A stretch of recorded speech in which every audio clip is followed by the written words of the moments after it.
दोस्तों नमस्कार। आप देख रहे हैं दो बोल न्यूज और आपके साथ मैं हूं मोहम्मद अफजल आलम। शुभेंदु अधिकारी को भारतीय जनता पार्टी ने सीएम अनाउंस कर दिया और पश्चिम बंगाल के भारतीय जनता पार्टी के पहले मुख्यमंत्री बनने जा रहे हैं। उन्हें बधाई, शुभकामनाएं हमारी तरफ से। लेकिन जो ज्वालामुखी भारतीय जनता पार्टी में फटने वाला है और जिस तरीके का भूचाल आने वाला है उसकी आप कल्पना नहीं कर सकते। आप सोच भी नहीं सकते कि किस तरीके की बगावत अंदर खाने बन रही है। आपको मैं ये इसलिए कह रहा हूं कि आप जरा इस आंकड़ों पर गौर कीजिए। एक के बाद एक राज्य जहां पर भारतीय जनता पार्टी के तमाम वो कार्यकर्ता जो जिन्होंने विपक्ष में रह करके लाठियां खाई, खून पसीने से पार्टी को सींचा और उरूज पर लेकर गए, सत्ता के दहलीज पर लेकर गए। लेकिन जब मलाई काटने की बात आई तो मलाई किसको मिलता है? एक एक करके आप राज्य देखते जाइए और नाम देखते जाइए। सबसे पहले मैं बात करता हूं शुभेंदु अधिकारी का। शुभेंदु अधिकारी जो अभी बीजेपी के बहुत बड़े कट्टावर नेता बने हुए हैं और कट्टर हिंदूवादी बने हुए हैं और हिंदू हृदय सम्राट बने हुए हैं। लेकिन इनकी हकीकत को जरा देखिए कि ये सिर्फ 6 साल पहले बीजेपी में शामिल हुए थे। कहां से शामिल हुए थे? ये कल तक दीदी के दुलारे थे, यानी ममता बनर्जी के दुलारे थे, आंखों के तारे थे।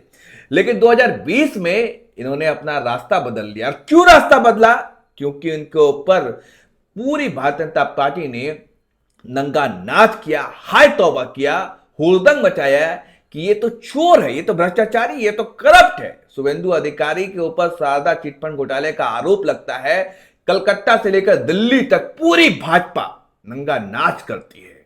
और जैसा कि और सब देखते आ रहे होंगे इतिहास कि बीजेपी में शामिल होते हैं, यानी वॉशिंग मशीन में शामिल हुए, फिर पाक साफ होकर के धुल करके बाहर आ गए। और जो कल तक ये सेकुलर थे, उसके बाद ऐसा इन्होंने पाला बदला, ऐसा गियर लगाया कि हिंदू हृदय सम्राट बन गए और मुख्यमंत्री की दहलीज पर पहुंच गए। और भारतीय जनता पार्टी अब इन्हें मुख्यमंत्री बनाने जा रही है। जैसे इजराइल सिकाया गाजा में, उस तरीके से हमारी भारत की 100 करोड़ हिंदू, देश का हिंदू हित में चल रहा है। सरकार सबक सिखाना चाहिए। लेकिन जरा सोच करके देखिए कि बंगाल में कितने भारतीय जनता पार्टी के कार्यकर्ता थे जिनकी हत्याएं हुई। इससे कोई इनकार नहीं कर सकता। और मारपीट हुई, उनके साथ अत्याचार हुआ, जुल्म ज्यादती हुई और उनको क्या कर दिया गया? तमाम नेता, तमाम जो जमीनी कार्यकर्ता जिन्होंने पार्टी को अपने खून पसीने से सींचा, उनको दरकिनार कर दिया गया। और ताज किसको पहनाया गया? दीदी के आंखों के दुलारे शुभेंदु अधिकारी को। और अब आइए बिहार चलते हैं।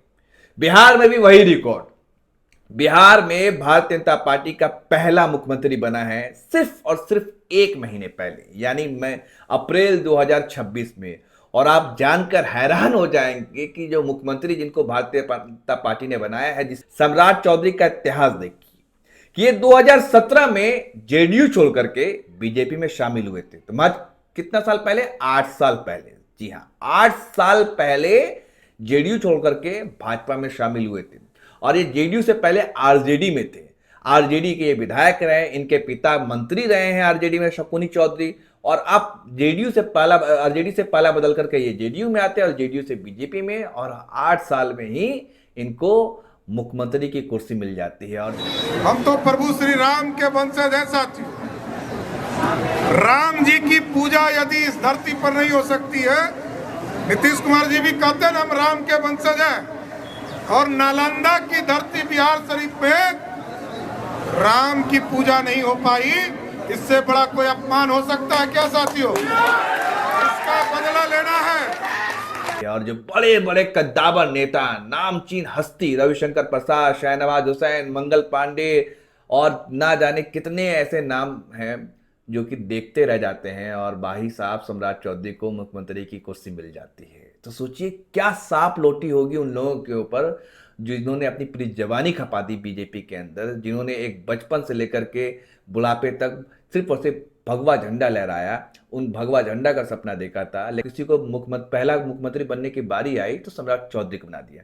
और ये फेरिस्त यही नहीं रुकती दोस्तों, आप असम चलते हैं आपको लेकर के। असम में हिंदू हृदय सम्राट, फायर ब्रांड नेता हिमंता बिस्वा शर्मा, आप जानकर ताज्जुब हो जाएंगे, हैरान रह जाएंगे कि वो किस पार्टी से आए थे। वो भी कांग्रेस से आए थे। और कब आए थे कांग्रेस से? जरा ये आंकड़ा देखिए। हिमंता बिस्वा शर्मा 2015 में कांग्रेस पार्टी को छोड़ करके अलविदा और टाटा बाय बाय कर करके बीजेपी में शामिल हुए थे। और सिर्फ 6 सालों में, जी हां, सिर्फ 6 सालों में 2021 में ही उन्हें सीएम की कुर्सी सौंप दी जाती है। तब जो भारतीय जनता पार्टी के नेता, बीजेपी के जो कार्यकर्ता, जमीनी कार्यकर्ता थे, जो मेहनतकश थे, उनके दिल पर क्या गुजरी होगी आप कल्पना कर सकते हैं। और वही हेमंता बिस्वा शर्मा जो सेकुलर थे, सेकुलर छवि के माने जाते थे, फिर वो दिखाने के लिए इतने कट्टर बन जाते हैं कि आप देखते होंगे कि मुसलमानों के बारे में कितनी नफरत और जहर उगलते हैं। लात मार मार के भगाऊंगा कि इसलिए ये लोग बांग्लादेश में हिंदू का ऊपर जो अत्याचार किए ना, हम भूलते नहीं हो, हम भूलेंगे भी नहीं।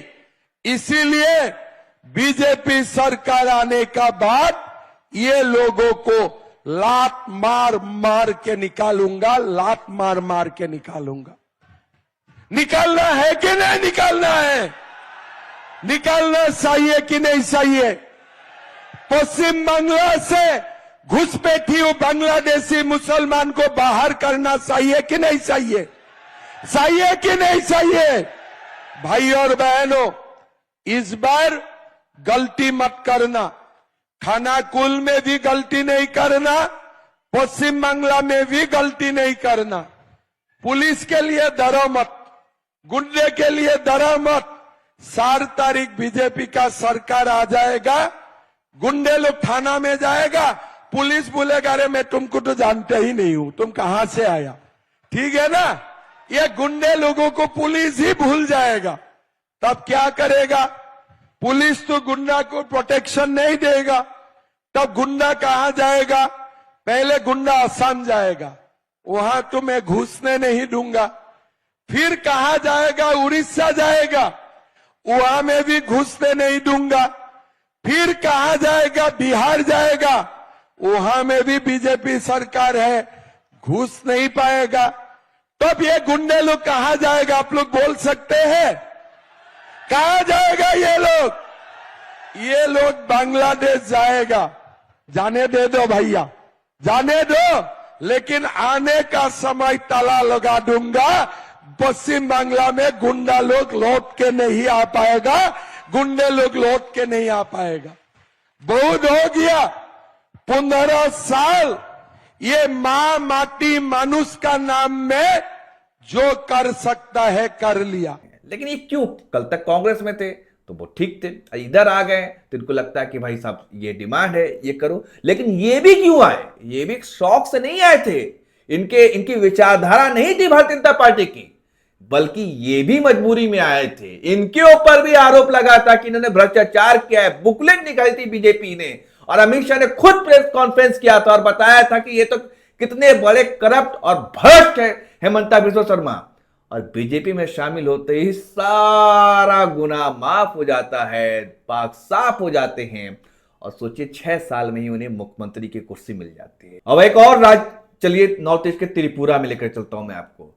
त्रिपुरा में मानिक शाह 2016 में कांग्रेस पार्टी छोड़ करके भाजपा का दामन थामते हैं और यकीन करेंगे दोस्तों 2022 में त्रिपुरा का भारतीय जनता पार्टी इन्हें मुख्यमंत्री बना देती है।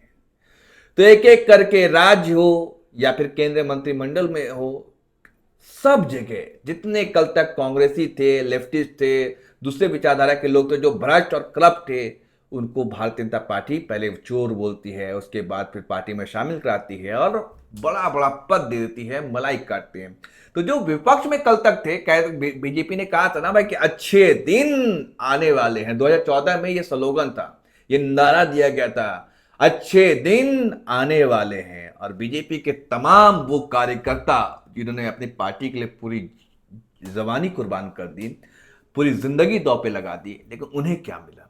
अब यहां देखिए ज्योतिरादित्य सिंधिया, इनको बना दिया गया भाई केंद्रीय मंत्री। ये किस दल से आए थे, किस पार्टी से आए थे? सोचिए आप, जरा कल्पना करके देखिए।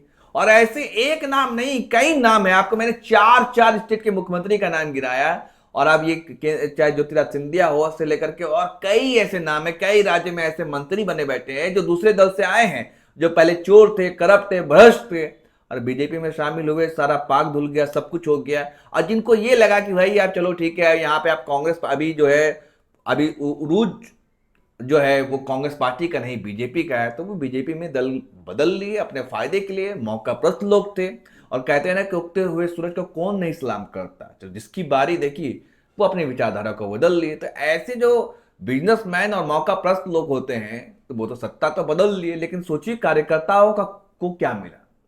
जरा आप भी गौर से सोचिएगा और एक बार ध्यान दीजिएगा कि वो कार्यकर्ता जो अपनी पार्टी के लिए, अपनी विचारधारा के लिए लाठी खाते हैं, यहाँ तक कि उनको मौत के घाट उतार दिया जाता है। और ऐसे कई नाम जो बंगाल में वाकई हुए, जिनको जो अपनी विचारधारा के लिए लड़ते रहे, जूझते रहे, मार खाते रहे, लाठियाँ खाते रहे, जेल जाते रहे, लेकिन उन्हें क्या मिला? बस 6 साल पहले आए शुभेंदु अधिकारी दूसरा दल बदल करके, और उनको वो भी शौक से नहीं आए थे, बल्कि उनके ऊपर चोरी का इल्जाम लगा था, भ्रष्टाचार का इल्जाम लगा था, तब पला बदल करके आए थे और इनको अब मुख्यमंत्री बना दिया गया है। वह इस पर दोस्तों आपकी क्या राय है, कमेंट कर हमें जरूर बताएं। अगर वीडियो पसंद आए तो ज्यादा से ज्यादा शेयर करें। धन्यवाद।